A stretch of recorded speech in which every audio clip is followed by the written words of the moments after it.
Welcome to my channel. ఈ సంవత్సరం ఊరగాయ ఎలా పెట్టేసుకుందామో చూసేద్దామా ఫ్రెండ్స్.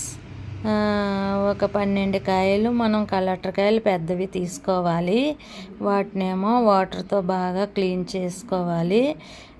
తర్వాత పొడిగొడ్డెట్టి బాగా తుడిచేసుకొని పొడవుగా కట్ చేయాలి కాయని. ఎప్పుడైనా కలెక్టర్కాయని ఊరగాయ కదా మనకి బాగుంటాయి ముక్కలు అయ్యి.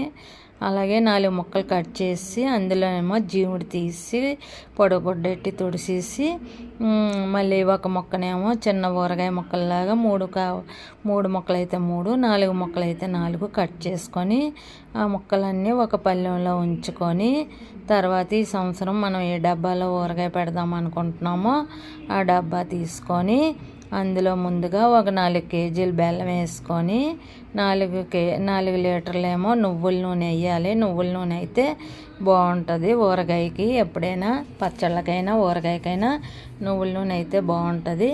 లేదు ఇంకో వేరే ఆయిల్ వాడదాం అనుకుంటే ఎవరిష్టం వాళ్ళది, బాగానే ఉంటాయి అన్నీ కూడా.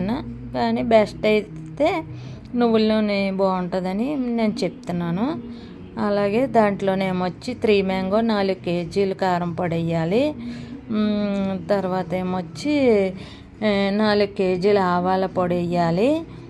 1 కేజీ ఏమో కొల్లుప్పు వేసుకోవాలి.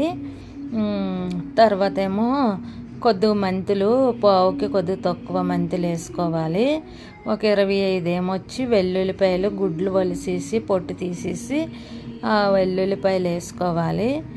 అంతే ఫ్రెండ్స్, చాలా బాగుంటుంది. మామిడికాయ ఆవకాయ చాలా బాగుంటుంది. ఈ సంవత్సరం మీరు కూడా ఇలాగే తయారు చేసుకోండి. ఎంతో రుచిగా తియ్యగా బాగుంది. పిల్లలకి కూడా చాలా ఇంట్రెస్ట్గా ఉంటుంది తీయగా ఉండడం వల్ల. Thank you for watching. Bye friends.